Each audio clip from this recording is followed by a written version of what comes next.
Feliz Navidad, Feliz Navidad, Feliz Navidad, Prospero año, felicidad.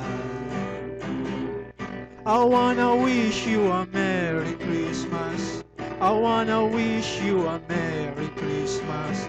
I wanna wish you a Merry Christmas from the bottom of my heart.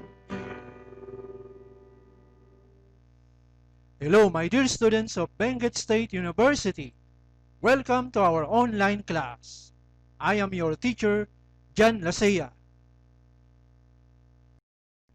Ladies and gentlemen, businessmen and businesswomen, this is my lecture number 10 of our subject, e-commerce. Let us continue the basic steps for starting a successful online business. Step number 8, provide personal service. Because the internet runs on wires, cables, and computer chips, it may not seem like a place for the personal touch. But technology did not actually create the internet and all of its content, people did. In fact, the internet is a great place to provide your clients and customers with outstanding personal customer service. In many cases, offering customer service on the internet means you are available and respond quickly to all inquiries. You check your email regularly, you make sure that you respond within a day, you cheerfully solve problems and hand out refunds if needed. By helping your customers, you help yourself too. You build loyalty as well as credibility among your clientele. For many small businesses, the key to competing effectively with larger businesses is by providing superior customer service. Next, selling by sharing your expertise. Your knowledge and experience are among your most valuable commodities. So you may be surprised when I suggest that you give them away for free. Why?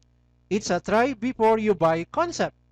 Helping people for free builds your credibility and makes them more likely to pay for your services down the road.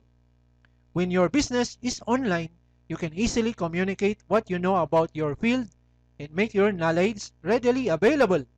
One way is to set up a web page that presents the basics about your company or business and your field of interest in the form of frequently asked questions. Another technique is to become a virtual publisher, editor, and create your own newsletter or blog in which you write about what's new with your business and topics related to your work. Next, making your site a go-to resource. Many entrepreneurs or online entrepreneurs succeed by making their websites not only places for sales and promotion, but also indispensable resources full of useful hyperlinks and other information so customers want to visit again and again. Next, for example, the Graphic Maps website mentioned earlier in this chapter acts as a resource for anyone who has a question about geography. To promote the site, John Moen gives away free maps for non-profit organizations, operates a daily geography contest within a $100 prize to the first person with the correct answer, and answers email promptly. I feel strongly that the secret on the web is to provide a solution to a problem, and for the most part, to do it for free, he suggests. Here is your assignment. Write a blog that features your skills and knowledge or expertise about a product or service, on how to create something or how to use it, etc., that you like to share to your prospect customers. Put an eye-catching title of your blog and attach pictures. Next, becoming a super emailer. Email is the single most important marketing tool that you can use to boost your online business. Becoming an expert email user increases your contacts, and provides you with new sources of support. 2. The two best and easiest email strategies are the following. Check your email as often as possible. Respond to email inquiries immediately. Tips on how to use email. Use email primarily for one-to-one communication. The internet excels at bringing individuals together. Mailing lists and newsletters can use email effectively for marketing too. But warning, do not send out mass quantities of unsolicited commercial email, a practice that turns off almost all consumers and that can get you in trouble with the law. 2. Spam artists have been convicted and the sentences are getting more severe.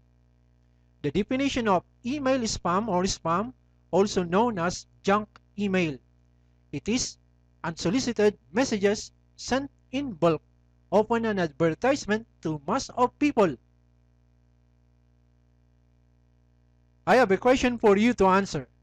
Assume you have an online business and you have 1,000 registered loyal online customers. You decided to conduct a grand sales on December 12, 2020 with big discounts. You already sent the 1,000 mails to your 1,000 customers containing the big promotion sales on December 12, 2020. Did you committed a spam? Yes or no, and why? You have plenty of time at home to think about this question. I have posted your 10th assignment in our Google Classroom. Please answer them and accomplish it.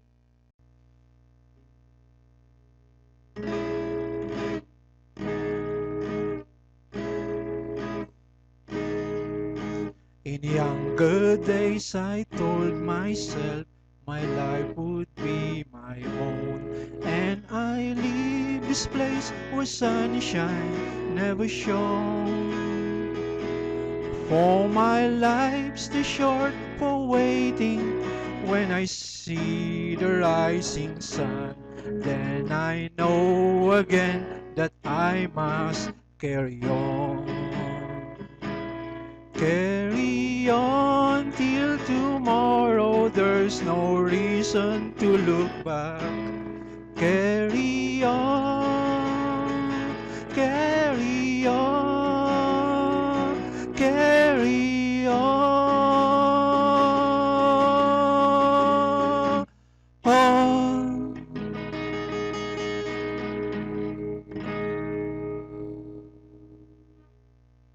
Write your questions or comments down below or post it in our Google Classroom. That ends our topic for today. I hope you have learned in my class. Thank you for watching. Carry on until tomorrow. God bless us.